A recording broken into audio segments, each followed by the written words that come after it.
Hello creators, आज के video में हम खुद के सेटअप को डिस्प्ले करते हुए एक काउंटडाउन वीडियो कैसे बनाते हैं ये जानेंगे। ऐसे वीडियो स्ट्रीम के शुरुआत में अक्सर यूज़ किए जाते हैं।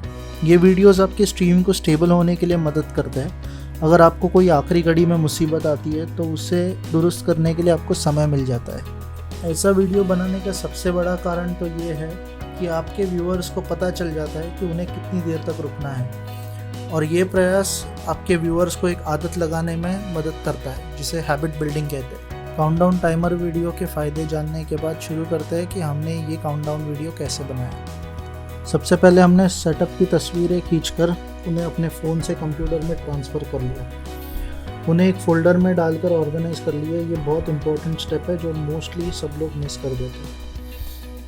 उसके बाद YouTube के गाइडलाइंस के अनुसार मैंने 1920 बाई 1080 के आर्टबोर्ड लेकर इमेज को उसमें ड्रॉप किया। तो माइनर एडजस्टमेंट करने के बाद ऑल्ट की प्रेस करते हुए हमने उसकी कॉपी ले ली। कॉपी की हुई इमेज को ट्रेस ऑप्शन में जाके 16 कलर ट्रेस कमांड क्लिक किया। इस प्रक्रिया को कितना समय लगेगा ये आपके कंप्यूटर पर निर्भर करता है। ट्रेसिंग हो जाने के बाद जो ऑब्जेक्ट आपको चाहिए उन्हें छोड़कर बाकी सबको आप डिलीट कर सकते हैं। जो ऑब्जेक्ट एक दूसरे से जुड़े हैं उन्हें एक नाइफ टूल यूज़ करके कट किया जा सकता है। ऐसे एक करके एक आप सारे अनवांटेड ऑब्जेक्ट्स को डिलीट कर सकते हैं। ज़्यादातर सारे ऑब्जेक्ट्स आपके डायरेक्ट सिलेक्शन टूल से डिलीट हो जाएंगे, लेकिन कुछ ऑब्जेक्ट्स थोड़े डिफ़िकल्ट होते हैं डिलीट करने के लिए। उन केसेस में आप कंट्रोल Y यानी आउटलाइन मोड में जाके उन्हें सिलेक्ट करके डिलीट कर सकते हो। ये इफ़ेक्ट अचीव करने के और भी तरीके हैं, लेकिन ये तरीका सबसे ज़्यादा फास्ट है। आप ये तरीका यूज़ करके जल्दी में काफ़ी कुछ अचीव कर सकते हो। अगर ऑब्जेक्ट ओवरलैप हो रहा है तो आप उसको सेलेक्ट करके उसका कलर चेंज कर सकते हो आजू बाजू के ऑब्जेक्ट के जैसा, जिससे आपको उसको डिलीट करने की ज़रूरत ना पड़ेगी, ना ही उसे इंडिविजुअली सिलेक्ट करने की ज़रूरत पड़ेगी। बट कुछ केसेस में वैसा नहीं कर सकते तो आपको कट करके उतना पोर्शन आपको निकालना पड़ेगा। वो जगह पर आपको थोड़ी मेहनत और थोड़ा समय देना पड़ेगा। इमेज ट्रेसिंग टूल अपने हिसाब से कुछ कलर्स और कुछ ऑब्जेक्ट्स डिसाइड करता है, तो अगर आपको बेस्ट रिज़ल्ट चाहिए तो आप उसको अपने हिसाब से थोड़ा बहुत चेंजेस करके उसके कलर्स को थोड़ा टोन डाउन कर सकते हो, जिससे आपको आपका डिज़ायर्ड रिज़ल्ट मिल सकता है। जैसे कि ये काउंटडाउन वीडियो है, ये वीडियो का टेक्स्ट कैसे दिखने वाला है ये आप यहाँ पे इलस्ट्रेटर में चेक कर सकते हो। बट जो हमारा एनिमेटेड टेक्स्ट रहेगा जो रिवर्स काउंटडाउन करने वाला है वो हमें आफ्टर इफेक्ट्स में देना है। कुछ टेक्निकल रीजंस की वजह से आफ्टर इफेक्ट्स का पार्ट रिकॉर्ड नहीं किया गया, तो हमने उसे एक ब्लॉग फॉर्मेट में रिकॉर्ड करके आपके सुविधा के लिए डिस्क्रिप्शन में दे दिया है। आप वो जाके चेक कर सकते हो, जिससे आपको पूरा आइडिया आ जाएगा कि काउंटडाउन वीडियो कैसे बना दिया जाए। जैसे कि आपने देखा काउंटडाउन हमारा कैसे दिखने वाला है वो हम यहाँ इलस्ट्रेटर में डिसाइड करते हैं। आफ्टर इफेक्ट्स में फाइनल रिजल्ट कैसे दिखने वाला है इसका हमें अंदाज़ा आ जाता है। दीवार के पर्सपेक्टिव को ध्यान में रखते हुए हम एक ऑब्जेक्ट ड्रॉ करेंगे जो हमारे दीवार से अलाइन करता होगा, और हम envelope distraught make with top object use करके इस तरीके से अलाइन कर लेंगे। इस कॉम्पोजिशन को फोटोशॉप में लाके अलग अलग लेयर्स में सेपरेट कर दिया गया। फिर उस सेपरेटेड लेयर्स को वापस से एक बार आफ्टर इफेक्ट्स में कंपाइल कर दिया गया, और फिर उसके बाद उसके ऊपर और भी प्रोसेसेस हुए।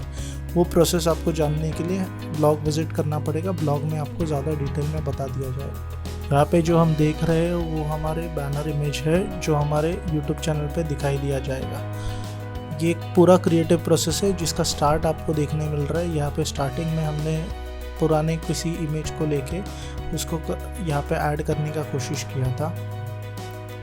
जो बैनर इमेज हमने यूज़ किया वो इतना अच्छा नहीं दिख रहा था, तो हमने उसका कलर चेंज करने का कोशिश किया। हमने उसके साइजेस चेंज करने की कोशिश की और उसको एक बार अपलोड करके रियल एनवायरनमेंट में कैसा दिखता है वो देखने का कोशिश की, लेकिन उसमें भी इतना सेटिस्फैक्टरी रिज़ल्ट नहीं था।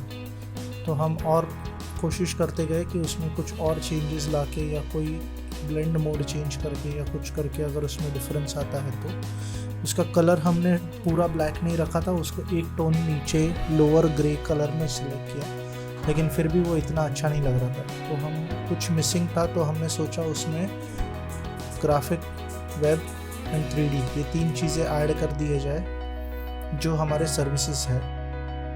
इसके फॉन्ट साइज़ और स्पेसिंग के बीच में एक्सपेरिमेंट करने के बाद हमें समझ में आया कि हमें शायद इस इमेज की ज़रूरत ही नहीं है।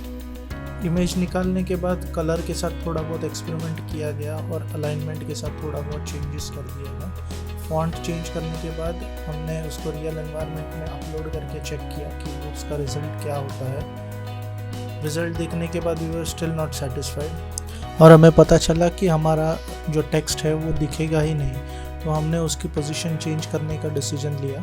उसका पोजीशन राइट हैंड साइड में लेके उसको प्लेस इस तरीके से किया जिससे वो हमारे सारे सर्विसेज प्रोमिनेंटली विजिबल हो।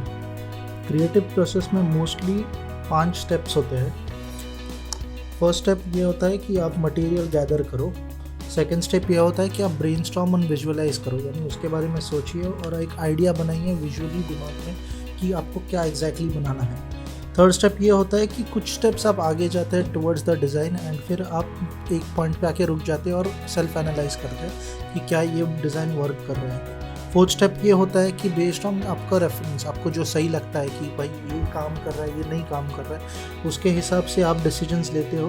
एंड देन लास्ट स्टेप ये होता है कि आपने खुद से डिसाइड किया हुआ फीडबैक के बेसिस पे आप आगे बढ़ते हो, ये सोचते हुए कि आपने प्रीवियसली जो काम किया है क्या वो सही है और आप उसके हिसाब से आगे बढ़ते हो। अगर आप ये प्रोसेस फॉलो करोगे तो आप कोई भी डिज़ाइन को इवेंचुअली उसके डिज़ायर्ड रिजल्ट तक पहुँच सकते हो। इसके लिए आपको काफ़ी सारी चीज़ें ट्राई करनी पड़ेगी, काफ़ी सारी चीज़ें जो आपको शायद उस समय लगे कि ये सही है या ये गलत है। कोई भी पॉइंट पे आके स्टक हो जाते हो तो it's always best to have a reference. एक रेफरेंस चेक कर लेना चाहिए। ऐसे सिचुएशन में आपको सडनली एक आइडिया क्लिक हो जाएगा जो आपको आगे बढ़ने में मदद करेगा। ये मैं इसलिए बोल रहा हूँ क्योंकि कोई भी डिज़ाइन सही या गलत नहीं होता। कोई भी डिज़ाइन अगर आपको उस समय गलत लगती है तो वो आगे जाके कोई अच्छे डिज़ाइन की शुरुआत हो सकती है। अगर आपने की हुई कोई भी डिज़ाइन अगर आपको जज करनी हो तो बेस्ट ये होता है कि आप उसको रियल एनवायरनमेंट या फिर किसी मॉकअप में डाल के देखिए, क्योंकि उससे आपको क्लियर आइडिया आ जाता है कि वो रियल में कैसे दिखने वाली है। और डिज़ाइन करते समय स्ट्रेच करना या फिर उठ के एक राउंड मारने के लिए ना भूलें, क्योंकि डिज़ाइन करते वक्त हमें ध्यान नहीं रहता कि हम कितनी देर एक ही पोजीशन में बैठे रहते हैं। छोटे छोटे माइनर एडजस्टमेंट करने के बाद आप फाइनली एक सेटिस्फैक्टरी रिजल्ट तक पहुंच जाओगे। वो पॉइंट पे आने के बाद आपको एक डिसीजन लेना है, फर्म डिसीजन, जो आपको आगे बढ़ने में मदद करेगा। बैनर इमेज ख़त्म होने के बाद हमारा नेक्स्ट स्टेज है वाटरमार्क। वाटरमार्क बनाने के लिए वो यूट्यूब गाइडलाइंस हमें बताते हैं कि उसे 150 बाय 150 का आर्टबोर्ड की ज़रूरत है। 150 बाय 150 के आर्टबोर्ड पे मैंने पहले PNG लिया, लेकिन ऑब्वियस सी बात है कि उसमें जो चश्मा और बियर्ड है वो PNG के पार्ट नहीं है, यानी कि वो ट्रांसपेरेंट नहीं है। तो मुझे वो पार्ट को मेरे स्पेक्स के ऑब्जेक्ट्स के साथ कंपाउंड ऑब्जेक्ट बना के कट करना पड़ेगा। कंपाउंड ऑब्जेक्ट का शॉर्टकट Ctrl 8 होता है। अगर आपको बैकग्राउंड में एक कलर डाल के आप चेक कर सकते हो कि आपका ऑब्जेक्ट प्रॉपरली ट्रांसपेरेंट है या नहीं। एक बार वो होने के बाद आप अपलोड कर सकते हो यूट्यूब पे आपको चेक करने के लिए कि आपका वाटरमार्क कैसा दिखता है। वीडियो देखने के लिए धन्यवाद। मेरा नाम है अक्षय और मैं ऐसे वीडियोस बनाते रहूँगा। आप मुझे सपोर्ट कर सकते हैं मेरे सब्सक्राइबर बन के, और नोटिफिकेशन के लिए बेल आइकन दबाएं। Thank you.